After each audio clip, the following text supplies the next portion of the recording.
പ്രിയ രക്ഷിതാക്കളെ, കഴിഞ്ഞ വർഷം നമ്മൾ ഹാർവസ്റ്റ് ഫൗണ്ടേഷൻ എന്ന പേരിൽ 8ാം ക്ലാസ്സിലെയും 9ാം ക്ലാസ്സിലെയും കുട്ടികളെ സെലക്ട് ചെയ്തു അവർക്കുള്ള കോച്ചിങ്ങോട് കൂടിയ ഹൈസ്കൂൾ ക്ലാസ്സുകൾ നൽകിക്കൊണ്ടിരിക്കുകയാണ്.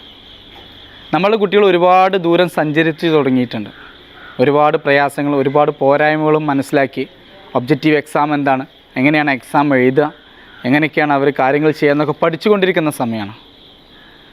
അവർ എത്രത്തോളം മുന്നോട്ട് പോയി എന്നറിയണമെങ്കിൽ അവരുടെ ഓരോ പ്രവൃത്തികൾ നമ്മൾ കൃത്യമായിട്ട് മനസ്സിലാക്കുമ്പോഴാണ് അവരെത്രത്തോളം നിന്ന പൊസിഷനിൽ മുന്നോട്ട് നീങ്ങിയെന്ന് മനസ്സിലാക്കാൻ പറ്റുള്ളൂ. അങ്ങനെ നീങ്ങിയിട്ടുണ്ടെങ്കിൽ അത് ഹാർവസ്റ്റിലെ ഒരു പ്രൊഡക്റ്റായിട്ട് നമുക്ക് പറയാനും പറ്റും. നമ്മളെ കുട്ടികളെ ഓരോ ടോപ്പിക്ക് ബേസിൽ കൃത്യമായിട്ടുള്ള അവസരങ്ങൾ നൽകിക്കൊണ്ട് ഒരു ടീച്ചറെ പോലെ തന്നെ ക്ലാസ് എടുത്ത് അത് അവർക്ക് കാണിച്ചു കൊടുത്ത് കൃത്യമായിട്ട് അവരുടെ പോരായ്മകളും കാര്യങ്ങളും മനസ്സിലാക്കി അവർ ഓരോ ടോപ്പിക്കും കൃത്യമായിട്ട് പഠിച്ചു എന്ന് ഉറപ്പ് വരുത്തുന്ന ഒരു സംവിധാനം നടത്തിക്കൊണ്ടിരിക്കുകയാണ്. ഈ ഒരു സംവിധാനത്തിലൂടെ ഒരു ടീച്ചറെ പോലെ അവർക്ക് ബിഹേവ് ചെയ്യാനും ഒരു ക്ലാസ് നല്ല രീതിയിൽ എടുക്കാൻ പഠിച്ചെങ്കിൽ മാത്രമേ അവർക്ക് നല്ല രീതിയിൽ എടുക്കാൻ സാധിക്കുള്ളൂ. അപ്പോൾ ഒരു ടോപ്പിക്ക് അവർ നല്ല രീതിയിൽ പഠിച്ചോ ഇല്ലയോ എന്നുള്ളത് നമുക്ക് അവരുടെ ക്ലാസ് എടുക്കുന്ന ശൈലിയോടും ക്ലാസ് എടുക്കുന്ന കാര്യങ്ങളിലൂടെ നമുക്ക് മനസ്സിലാക്കാൻ പറ്റും.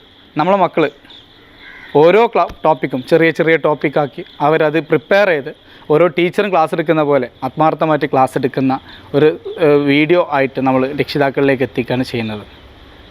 ഈ ഒരു ക്ലാസ് ഒരുപാട് പോരായ്മകളുണ്ടാവും. വലിയ ടീച്ചേഴ്സല്ല, ചെറിയ മക്കളാണ്. അവർക്ക് ഒരുപാട് പോരായ്മകളുണ്ടാവും, അവർക്ക് ഒരുപാട് ലിമിറ്റേഷൻസ് ഉണ്ടാവും. അവരുടെ ആക്ഷൻസും അതുപോലെ തന്നെ എഴുത്തുകളിലും സംസാരത്തിലും അതുപോലെ തന്നെ പല പല പ്രശ്നങ്ങളും നമ്മൾക്ക് കണ്ടേക്കാം. എല്ലാറ്റിലുപരി അവരതിന് മുന്നോട്ട് വന്നു എന്നതാണ് നമ്മൾ കാണുന്നത്. ഹാർവസ്റ്റ് കാണുന്ന ഒന്നാമത്തെ സ്റ്റെപ്പാണത്. കാരണം നമ്മൾ യാത്ര തുടങ്ങിയിട്ട് രണ്ട് മാസത്തിനടുത്ത് ആയിട്ടുള്ളൂ. ഈ സമയത്തിൻ്റെ ഉള്ളിൽ തന്നെ അവർ ഇങ്ങനത്തെ ഒരു വലിയ ടാസ്ക് വർഷങ്ങളോളം പഠിപ്പിച്ച ടീച്ചേഴ്സിനും ഒരു ഓൺലൈൻ സംവിധാനം വന്നപ്പോൾ ഓൺലൈനിൽ കയറി ക്ലാസ് എടുക്കാൻ പ്രയാസം ഉണ്ടാകുന്ന ഈ കാലത്ത് അവർ മുന്നോട്ട് വരികയും എല്ലാവരും നമ്മളെ ഫൗണ്ടേഷനിലുള്ള എല്ലാവരും ഓരോ ചെറിയ ചെറിയ ടോപ്പിക്കായിട്ട് ക്ലാസ്സുകൾ എടുക്കുകയും ഇനി അടുത്ത ക്ലാസ്സിന് പ്രിപ്പയർ ചെയ്ത് വരാം സാർ എന്ന് പറയുന്നൊരവസ്ഥയാണുള്ളത്. അതും സയൻസിൽ +1ലേക്കും +2ലേക്കും വേണ്ട കാര്യങ്ങളാണ് അവർ പഠിപ്പിക്കുന്നത്. 8ാം ക്ലാസ് മുതൽ തന്നെ നമ്മളെ കുട്ടികൾ ഇത്രയും മുൻനിരയിലേക്ക് വരുന്നുണ്ടെങ്കിൽ അത് വളരെ വലിയൊരു കാര്യമായിട്ടാണ് നമ്മൾ മനസ്സിലാക്കുന്നത്. അപ്പം അവരുടെ പോരായ്മകളിലേക്ക് നോക്കാതെ അവരുടെ കഴിവുകളിലേക്ക് നോക്കി നമ്മളവരെ പ്രോത്സാഹിപ്പിക്കാം. ഇനിയും അവരുടെ കഴിവുകൾ മുന്നോട്ട് വരുത്തേണ്ടതായിട്ടുണ്ട്. അതിന് നമുക്ക് ഒരു ആദ്യ സ്റ്റെപ്പ് എന്നുള്ളത് നമുക്ക് ഈ ക്ലാസ്സുകൾ ഉപകരിക്കും. അപ്പോൾ എല്ലാവരും ക്ലാസ്സുകൾ കാണാം, എല്ലാവരും അഭിനന്ദിക്കുക. All the best.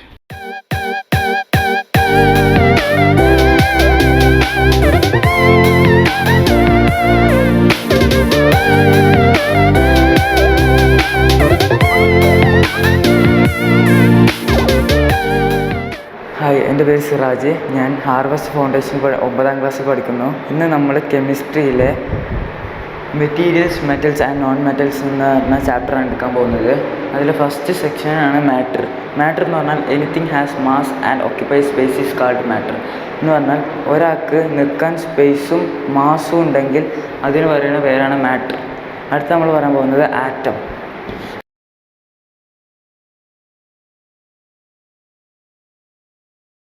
ആറ്റം എന്ന് പറഞ്ഞാൽ ഏറ്റവും ചെറുത് കാണാൻ പറ്റാത്ത ഒരു ഇതാണ്. ആറ്റത്തിൻ്റെ ഉള്ളിൽ 3 സബ്സ്റ്റൻസസ് ഉണ്ട്.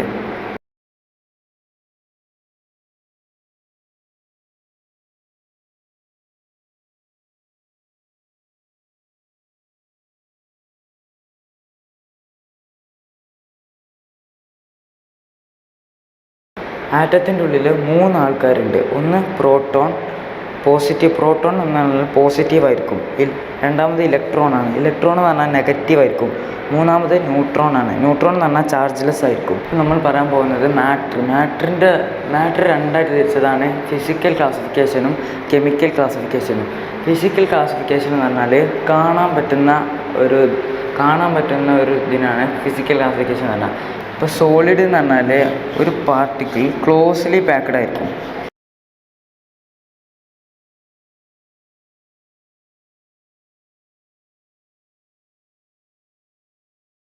ഫുള്ള് ക്ലോസ്ലി പാക്ക്ഡ് ആയിരിക്കും. ലിക്വിഡ് എന്ന് പറഞ്ഞാൽ കുറച്ച് വിട്ടായിരിക്കും.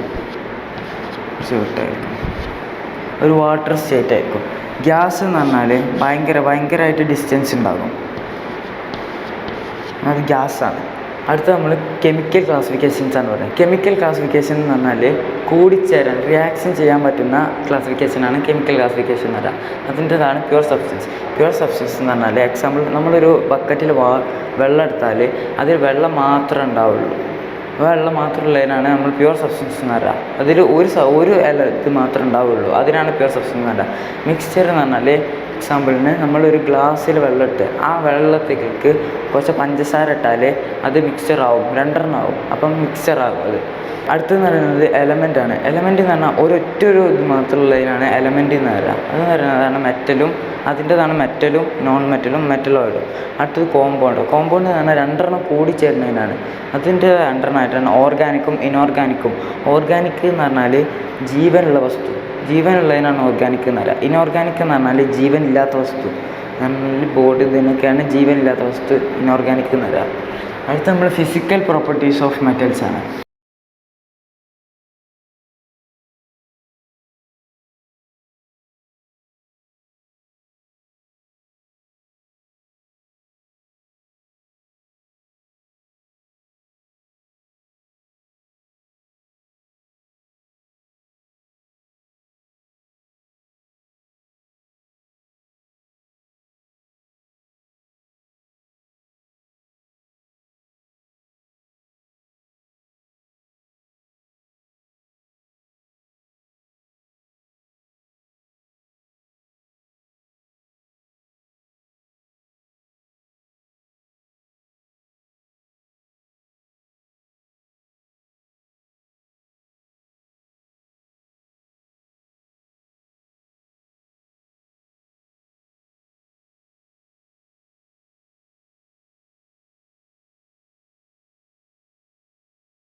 ഇപ്പോൾ നമ്മളിനി പറയാൻ പോകുന്നത് ഫിസിക്കൽ പ്രോപ്പർട്ടീസ് ഓഫ് മെറ്റൽസ്. മെറ്റൽസിൻ്റെ ഫിസിക്കൽ പ്രോപ്പർട്ടി.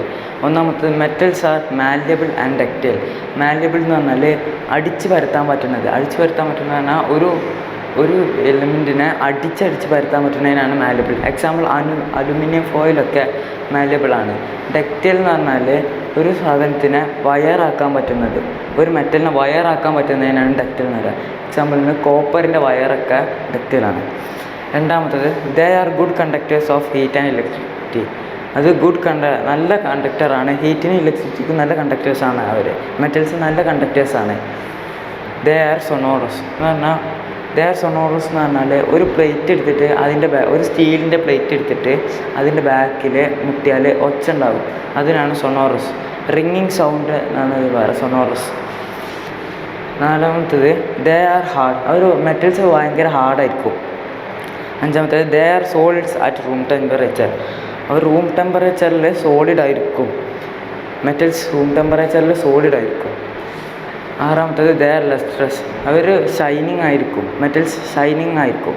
അപ്പോൾ നമുക്കിപ്പോൾ പറഞ്ഞത് ഒന്നും കൂടി ഒന്ന് റിവൈസ് ചെയ്യാം. Metals are malleable and ductile. Malleable എന്നാൽ അടിച്ച് പരത്തുന്നതാണ്. അപ്പോൾ അടിച്ച് പരത്തിയിട്ടാകുന്നതാണ് മാല്യബിൾ എന്ന് പറഞ്ഞാൽ. ഡക്റ്റൈൽ എന്ന് പറഞ്ഞാൽ വയർ പോലെ ആക്കുന്നതിനാണ് ഡക്റ്റൈൽ എന്ന് പറയുക. They are good conductors of heat. Good conductors, അവർ നല്ല കണ്ടക്ടറാണ്. ഹീറ്റിനും ഇലക്ട്രിസിറ്റിക്കും നല്ല കണ്ടക്ടറാണ്. They are സൊണോറസ്. വേറെ പ്ലേറ്റിൻ്റെ ബാക്കിൽ ഒച്ച ഉണ്ടാകുന്നത്, റിങ്ങിങ് സൗണ്ട് ഉണ്ടാകുന്നതിനാണ് സൊണോറസ് എന്ന് പറയുക. They R hard. അവർ ഭയങ്കര ഹാർഡായിരിക്കും അവർ. They are solids at room temperature. Solid room ടെമ്പറേച്ചറിൽ സോളിഡായിരിക്കും. സോളിഡ് എന്ന് പറഞ്ഞാൽ കൂടിച്ചേർന്ന് നിൽക്കുമായിരിക്കും. They are lustrous. They are ഭയങ്കര ഷൈനിങ് ആയിരിക്കും. ഗോൾഡൊക്കെ ഭയങ്കര ഷൈനിങ് ആണ്. They are lustrous.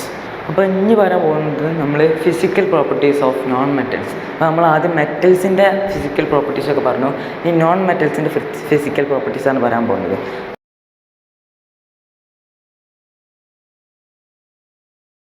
They are not malleable and ductile.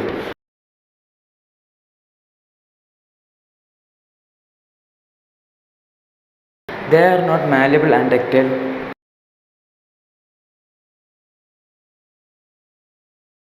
They are not malleable and ductile. എന്ന് പറഞ്ഞാൽ അടിച്ച് പരത്താനും വയറാക്കാനും ഒന്നും പറ്റൂല. അതാണ് malleable and ductile. They are not malleable and ductile. രണ്ടാമത്തെ പോയിന്റ് എന്ന് പറയുന്നത്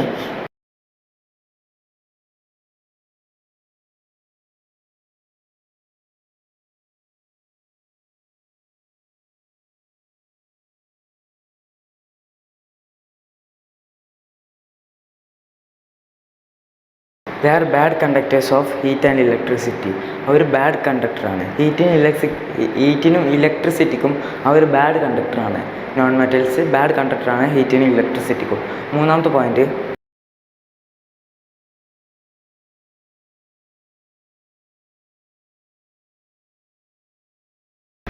point they are not സൊണോറസ്.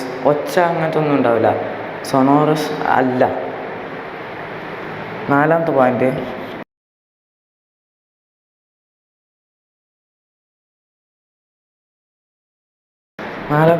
They are not hard. അവർ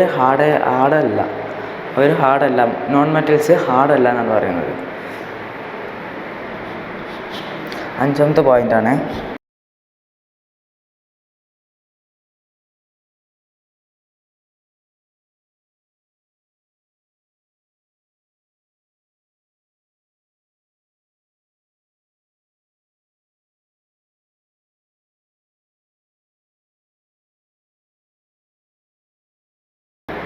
പോയിൻ്റാണ് they are not solids at room temperature. അവർ റൂം ടെമ്പറേച്ചറിൽ സോളിഡ് അല്ല.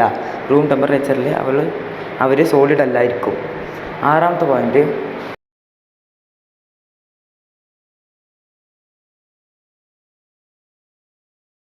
ദേ ആർ നോട്ട് ലസ്ട്രസ്.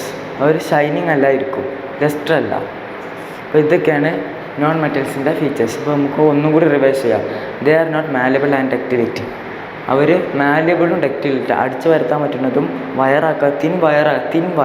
തിൻ വയറാക്കാൻ പറ്റുന്നതും അല്ല. രണ്ടാമത്തെ point they are bad conductors of heat and electricity. അവർ ഹീറ്റിനും ഇലക്ട്രിസിറ്റിക്കും അവർ ബാഡ് കണ്ടക്ടറാണ്. മൂന്നാമത്തെ point they are not sonorous. അവർ ഒച്ച ഉണ്ടാക്കുന്ന ഒരു ടൈപ്പല്ല. നോൺ മെറ്റൽസ് അങ്ങനത്തെ ഒരു ടൈപ്പല്ല. നാലാമത്തെ point they are not hard. അവർ ഹാർഡല്ല, സ്ട്രോങ് അല്ല എന്നാണ് അർത്ഥം. അഞ്ചാമത്തെ point they are not solid at room temperature. അവർ റൂം ടെമ്പറേച്ചറിൽ സോളിഡ് അല്ല. ആറാമത്തെ point they are not lustre. എന്ന് പറഞ്ഞാൽ അവർ ഷൈനിങ് അല്ല, ഗോൾഡിനെ പോലത്തെ അങ്ങനത്തെ ഒന്നും അല്ല അവർ.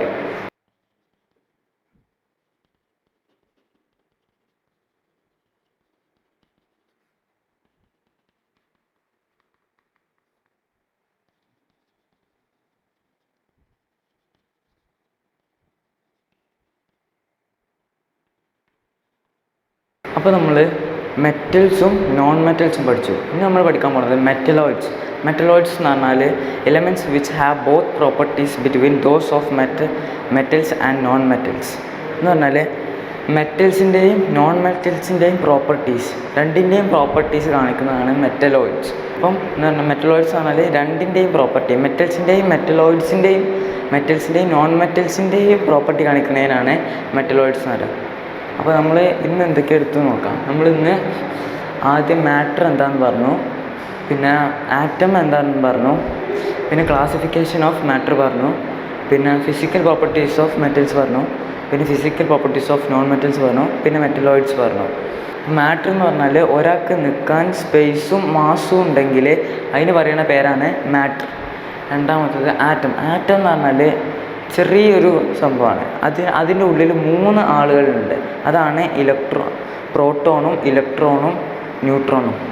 പ്രോട്ടോൺ എന്ന് പറഞ്ഞാൽ പോസിറ്റീവ് ചാർജ് ആയിരിക്കും, ഇലക്ട്രോൺ എന്ന് പറഞ്ഞാൽ നെഗറ്റീവ് ചാർജ് ആയിരിക്കും, ന്യൂട്രോൺ എന്ന് പറഞ്ഞാൽ ചാർജ് ലെസ് ആണ്, അതിന് ചാർജ് ഒന്നും ഉണ്ടാവില്ല.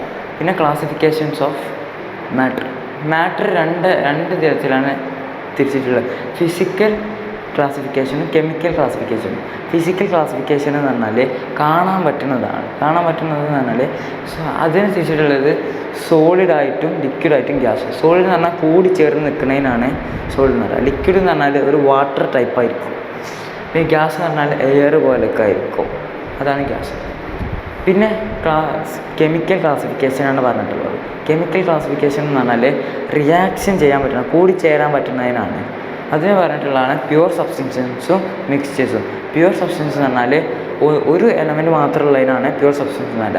മിക്സ്ചർ എന്ന് പറഞ്ഞാൽ കുറേ അല്ല 2 ഉള്ളതാണ് മിക്സ്ചർ. പ്യുവർ സബ്സ്റ്റൻസ് എന്ന് പറയുന്നതാണ് എലമെൻറ്റും കോമ്പൗണ്ടും. എലമെൻ്റ് എന്ന് പറഞ്ഞാൽ ഒരൊറ്റ ഒരാളുള്ളതിനാണ് എലമെൻ്റ് എന്ന് പറയുക. കോമ്പൗണ്ട് എന്ന് പറഞ്ഞാൽ 2 ആൾക്കാർ കൂടി ചേർന്നതും കൂടുതൽ ആൾക്കാർ കൂടി ചേർന്നതാണ് കോമ്പൗണ്ട് എന്ന് പറയുക. എലമെൻറ്റിന് പറയുന്നതാണ് മെറ്റലും നോൺ മെറ്റലും മെറ്റലോയിഡ്സൊക്കെ. കോമ്പൗണ്ടിന് പറയുന്നതാണ് ഓർഗാനിക്കും ഇനോർഗാനിക്കും. ഓർഗാനിക് എന്ന് പറഞ്ഞാൽ ജീവനുള്ളതും ഇനോർഗാനിക് എന്ന് പറഞ്ഞാൽ ജീവനില്ലാത്തതും. പിന്നെ നമ്മൾ പറഞ്ഞത് physical properties of non metals ആണ്. ഫിസിക്കൽ പ്രോപ്പർട്ടീസ് ഓഫ് മെറ്റൽസ് ആണ് നമ്മൾ പിന്നെ പറഞ്ഞത്. എന്ന് പറഞ്ഞാൽ മെറ്റൽസിൻ്റെ ഫിസിക്കൽ പ്രോപ്പർട്ടീസ് എന്ന് പറയുന്നത് അത് മാല്യബിൾ ആയിരിക്കും, ഡക്റ്റിലിറ്റി ആയിരിക്കും. പിന്നെ പറയുന്നത് എന്താണ്, അത് good conductors of heat and electricity. അത് നല്ല ഹീറ്റിനും ഇലക്ട്രിസിറ്റിക്കും നല്ല കണ്ടക്ടറാണ്. പിന്നെ സൊണോറസ് എന്നാണ് പറയുന്നത്. എന്ന് പറഞ്ഞാൽ ഒരു പ്ലേറ്റിൻ്റെ ബാക്കിൽ അടിച്ചാൽ ഒച്ച ഉണ്ടാവും. എന്ന് പറഞ്ഞാൽ റിങ്ങിങ് സൗണ്ട് ഉണ്ടാവുന്നതിനാണ് സൊണോറസ് എന്ന് പറയുന്നത്. പിന്നെ ദേ ആർ വെരി ഹാർഡ്, അവർ ഭയങ്കര ഹാർഡായിരിക്കും എന്നാണ് പറയുന്നത്. പിന്നെ പറയുന്നത് they are solid at room ടെമ്പറേച്ചറിൽ സോളിഡ് ആയിരിക്കും എന്നാണ് പറയുന്നത്. പിന്നെ പറയുന്നത് ദേ ആർ ലെസ്ട്രസ്, അത് അവർ ഭയങ്കര ഷൈനിങ് ആയിരിക്കും, നല്ല തിളക്കുള്ളതും നല്ല കാണാൻ രസമുള്ളതൊക്കെയാണ് ഷൈനിങ് വരുന്നത്. പിന്നെ നമ്മൾ physical properties of non metals ആണ് പറഞ്ഞത്. ഫിസിക്കൽ പ്രോപ്പർട്ടീസ് നോൺ മെറ്റൽസ് എന്ന് പറഞ്ഞാൽ മെറ്റൽസിൻ്റെ നേരെ ഓപ്പോസിറ്റ് ഉള്ളതാണ് നോൺ മെറ്റൽസ് എന്ന് പറഞ്ഞാൽ. First they are not malleable and ductility. അവർ മാല്യബിളും ഡക്റ്റിലിറ്റിയും അല്ല, അടിച്ചു വരുത്താൻ പറ്റുന്നതോ വയറാക്കാൻ പറ്റുന്നതൊന്നും അല്ല. പിന്നെ പറഞ്ഞത് they are bad conductors of heat and electricity. അവർ ഹീറ്റ് ആൻഡ് ഇലക്ട്രിസിറ്റിക്ക് ബാഡ് കണ്ടക്ടറാണ്. പിന്നെ ദേ ആർ സൊണോറസ്, അവർ ശബ്ദം ഉണ്ടാക്കാൻ പറ്റുന്ന അങ്ങനത്തെ ഒരു ടൈപ്പല്ല. പിന്നെ ദേ ആർ നോട്ട് ഹാർഡ്, അവർ ഹാർഡല്ല എന്നാണ് പറയുന്നത്. പിന്നെ പറയുന്നത് they are not solid at room temperature. അവർ റൂം ടെമ്പറേച്ചറിൽ സോളിഡ് അല്ലായിരിക്കും. പിന്നെ പറയുന്നത് ദേ ആർ നോട്ട് ലെസ്ട്രസ്, അവർ ലെസ്റ്റർ അല്ലായിരിക്കും, അവർ ഷൈനിങ് അല്ലായിരിക്കും. പിന്നെ നമ്മൾ പറഞ്ഞത് മെറ്റലോയിഡ്സ് ആണ്. മെറ്റലോയിഡ്സ് എന്ന് പറഞ്ഞാൽ ഈ മെറ്റൽസിൻ്റെയും നോൺ മെറ്റൽസിൻ്റെയും സ്വഭാവം കാണിക്കുന്നതിനാണ് നമ്മൾ മെറ്റലോയിഡ്സ് എന്ന് പറയുക. അപ്പം ഇന്നത്തെ ക്ലാസ് കഴിഞ്ഞു. ഇന്ന് നമുക്ക് അടുത്ത ക്ലാസ്സിൽ കാണാം. ബൈ. ഈ വർഷം 7ാം ക്ലാസ്സിലും 8ാം ക്ലാസ്സിലും പഠിക്കുന്ന വിദ്യാർത്ഥികളിൽ നിന്ന് ഏറ്റവും മികച്ച കുട്ടികളെ തിരഞ്ഞെടുക്കുന്നതിന് വേണ്ടി, ഹാർവസ്റ്റ് ഫൗണ്ടേഷനിലേക്ക് തിരഞ്ഞെടുക്കുന്നതിന് വേണ്ടി ടാലൻറ്റ് ഹണ്ട് എന്ന പേരിൽ ഒരു എക്സാം ഹാർവസ്റ്റ് സംഘടിപ്പിക്കുകയാണ്. ജനുവരി, ഫെബ്രുവരി, മാർച്ച് മാസങ്ങളിൽ എല്ലാ ഞായറാഴ്ചകളിലുമായിരിക്കും എക്സാം ഉണ്ടാവുക. താല്പര്യമുള്ള കുട്ടികൾ താഴെ കാണുന്ന കോൺടാക്റ്റ് നമ്പറിൽ ബന്ധപ്പെട്ട് ക്യാമ്പസിൽ വന്ന് ഈ എക്സാം എഴുതുക. 8, 9, 10 ക്ലാസ്സുകൾക്കൊപ്പം തന്നെ മെഡിക്കൽ എഞ്ചിനീയറിങ്ങിൻ്റെയും മറ്റ് സയൻസുമായിട്ട് ബന്ധപ്പെട്ട എല്ലാ നാഷണലൈസ്ഡ് എക്സാമുകളുടെയും കോച്ചിങ് നൽകുക എന്നുള്ളതാണ് ഹാർവസ്റ്റ് ഫൗണ്ടേഷൻ്റെ ഉദ്ദേശം. ഇപ്പോഴുള്ള ഏറ്റവും മികച്ച റാങ്കുള്ള എല്ലാ കുട്ടികളും ഈ ഒരു ഫൗണ്ടേഷൻ ക്ലാസ്സുകളിലൂടെ വന്നിട്ടുള്ളവരായിരിക്കും. ഈ ഫൗണ്ടേഷൻ്റെ പ്രാധാന്യം ഓരോ ദിവസം വളരെയധികം വർദ്ധിച്ചുകൊണ്ടിരിക്കുകയാണ്. നിങ്ങളുടെ കുട്ടികൾക്ക് ഫൗണ്ടേഷൻ കൊടുക്കാൻ നിങ്ങൾ ആഗ്രഹിക്കുന്നുണ്ടെന്നുണ്ടെങ്കിൽ നിർബന്ധമായിട്ടും ഈ ഒരു എക്സാം, ടാലൻറ്റ് ഹണ്ട് എന്ന പേരിൽ നടത്തുന്ന ഈ ഒരു എക്സാം എഴുതുക. അതിൻ്റെ റിസൾട്ടിൻ്റെ അടിസ്ഥാനത്തിൽ സ്കോളർഷിപ്പോട് കൂടി തന്നെ കുട്ടികൾക്ക് ഫൗണ്ടേഷനിൽ അറ്റൻഡ് ചെയ്യാൻ സാധിക്കും. പരമാവധി നിങ്ങളുടെ കുടുംബത്തിലും നിങ്ങളുടെ വീട്ടിലോ നിങ്ങളുടെ കുടുംബത്തിലോ ഈ വർഷം 7ാം ക്ലാസ് പഠിക്കുന്ന കുട്ടികളുണ്ടെങ്കിൽ 8ാം ക്ലാസ്സിലേക്കും, 8ാം ക്ലാസ് പഠിക്കുന്ന കുട്ടികളുടെ 9ാം ക്ലാസ്സിലേക്കായിരിക്കും അഡ്മിഷൻ കൊടുക്കുക. എല്ലാവരിലേക്കും ഈ ഒരു എക്സാമിനെ കുറിച്ച് അറിയിക്കുക, മാക്സിമം ഷെയർ ചെയ്യുക. Okay, by.